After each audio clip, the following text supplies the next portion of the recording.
What is up, Gundam Meisters and Innovators? I am just a simple new type, and in this episode we are beginning our coverage of Mobile Suit Gundam 00I. Last time we saw a celestial being take down the Innovades, and Setsuna became the first true innovator. This time we roll the clock back. We meet Leaf, an Innovade who was awakened from his normal life. He is working with other Innovades to do Veda's bidding. We know Innovades are fake innovators designed to bring forth the real innovators. But what does that mean? Well, we will certainly learn the minutiae of Innovades in this series. So let's get into this.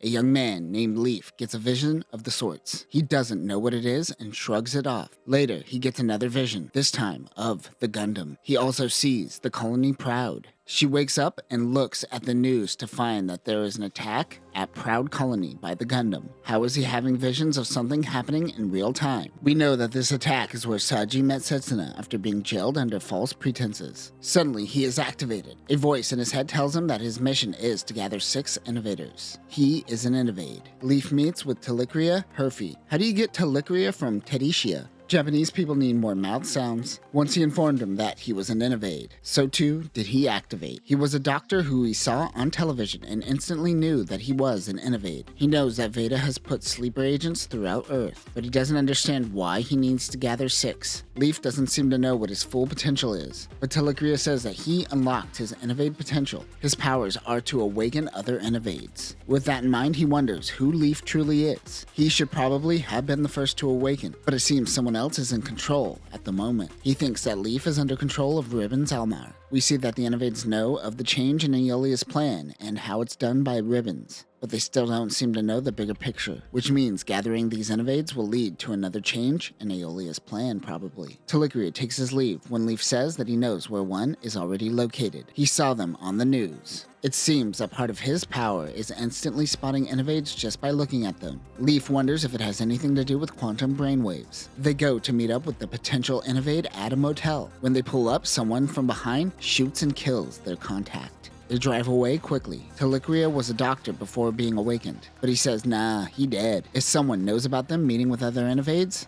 it is only a matter of time until they go after them. They head to Telicria's house, where he has a butler automaton. After watching robots commit genocide in Season 2, I would never have a butler robot, but that's just me. Veda is only thinking ahead. Like chess, you could think a million moves ahead, but someone could mess up their plan in between those million moves. The same goes with Veda and the Innovades. Telicria thinks that maybe they are the only 2 that matter, and perhaps the other 6 are pawns set up in case they fail. If that is the case, then Leaf is solely responsible for the death of their potential comrade, and he can't bear that burden. Later, they go to meet with a little kid. As Telicria is trying to unlock his powers, the assassin makes his appearance again and shoots the little boy. They are able to shoot back at the assassin and realize he too is an Innovade. AD 2188, 123 years ago, a couple are watching the news as an exploration crew are heading to Jupiter for a 20-year exploration. The man has a friend on board the flight, but the woman says she will be by his side until his friend comes back. Sounds like they were gay lovers or something. Why do they say it like that? Cut to one panel later where the woman is dead.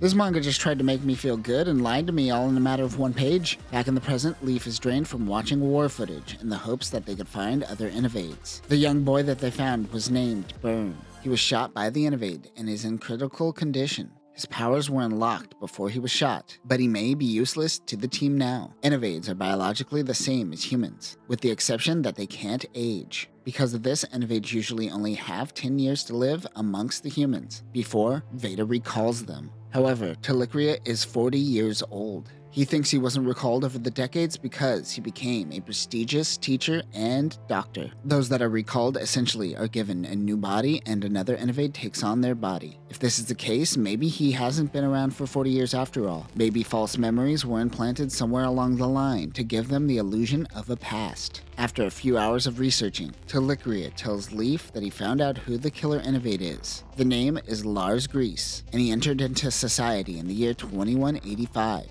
130 years ago. Lars seemed to have lost access to Veda around 100 years ago. and there hasn't been too much intel on him. He seems to be some kind of Innovade hunter. They wonder how he found the Innovades without the access of Veda. However, Veda still seems to be manipulating local police data to prevent him from being imprisoned. The nanobots inside their body that makes them young is a technological revolution waiting for humans. They can't let that technology get out. Leaf thinks that either this hunter has nothing to do with their gathering of the 6 Innovades, or he has been failing his mission for 100 years, and it is up to them to finish it. Talikria gets a call informing him that Byrne has disappeared. Somewhere else, a young androgynous boy who looks like a doll with an expressionless, lifeless face is using quantum brainwaves to spy on people. 2290, 22 years ago, a younger Talikria is with his senpai helping out in a refugee camp in the AEU. They seem to be a part of Doctors Without Borders. He is nervous because some of these men are mobile suit pilots and they might kill them for what they see. His senpai tells them that they are doctors and it is their job to help people regardless. He says that the doctor disappeared 2 years later. This is Dr. Marino, who left to become a doctor of celestial being. But after Dr. Marino disappeared, he was motivated to become the best doctor he could. Leaf and Talikria meet with Burns' parents. Leaf is certain that his parents are Innovades as well. If that is the case, he wonders if the parents truly love the kid, or if it is all pre-programmed by Veda. The young boy, using quantum brainwaves to spy on people, runs across Alleluia. He is currently being held captive post-Season 1. A Dr. Clay monitors her.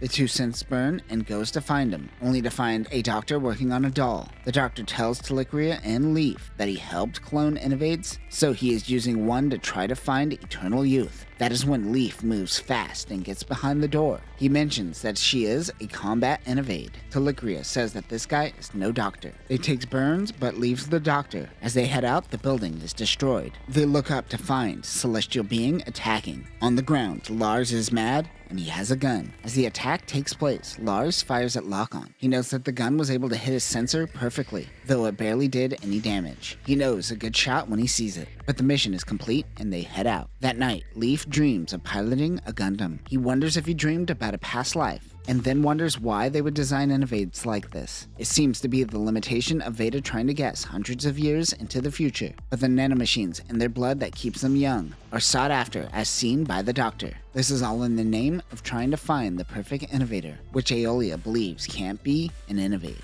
But maybe they are different. They are able to stabilize Byrne and he is in a weakened state, but at least they have a third member. Out in the forest, Lars makes an unmarked grave. He looks down at his locket. That is when he is surrounded by Divine Nova clones. These are probably the clones we saw posing at the end of Season 2. They think he is defective, so they are going to kill him, but he begins attacking. He is able to kill the Divine Nova clones, but not after being shot. Talikria learns that Lars is similar to Leaf in how they could sense Innovades. He researched Lars and found something interesting. The Innovades he has been killing all have Divine Nova's stupid face. It seems that Lars has an Innovade wife who he was forced to kill. Then he was tracked down by Divine Nova clones. Unfortunately, he has been able to take them out. Talikria says that Lars may be our next member of the team. He wants to talk face to face, but they need to be smart about this. His next target seems to be at a Katharon base. Talikria will be the one to head out. As Talikria leaves, Byrne uses quantum brainwaves to talk to Leaf. He says that something is calling to him. At Katharon base, Talikria represents Doctor Without Borders to help Katharon soldiers. When he enters, he passes by a small girl working as an engineer. Her name is Hermia and seems to have the same base sequence as Hanayo and Hayana. For more on Hayana and Hanayo, check out our coverage of 00F.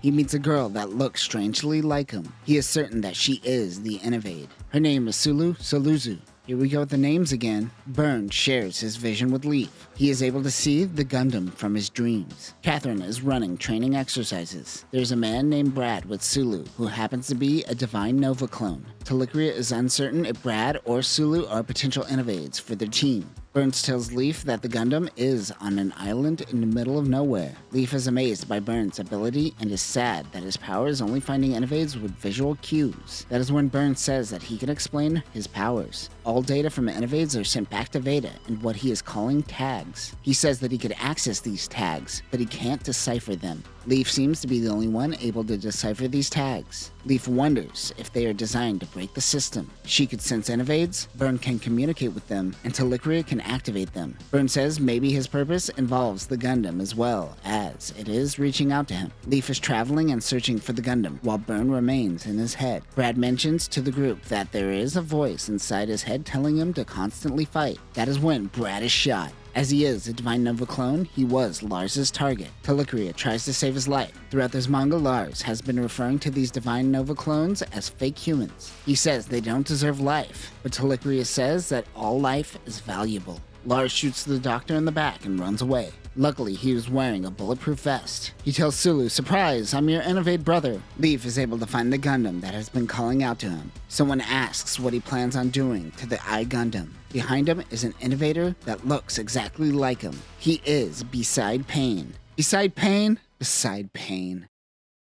And that will do it for this episode. Leaf is willing to do Veda's bidding after being activated, but he is still existential about life and what it means to be a ghost in the shell, constantly swapping bodies and having their memories erased. They still have memories of the life they once had. We see this with Lars as he is seeking revenge for a former life 100 years ago. Next time we will discuss the pivotal I Gundam. The two will continue gathering members of their Innovate team, and we will once again see the Fresh Day team. But that will do it for now, new types. Remember, one day you're just living your life, then bam, sleeper agent.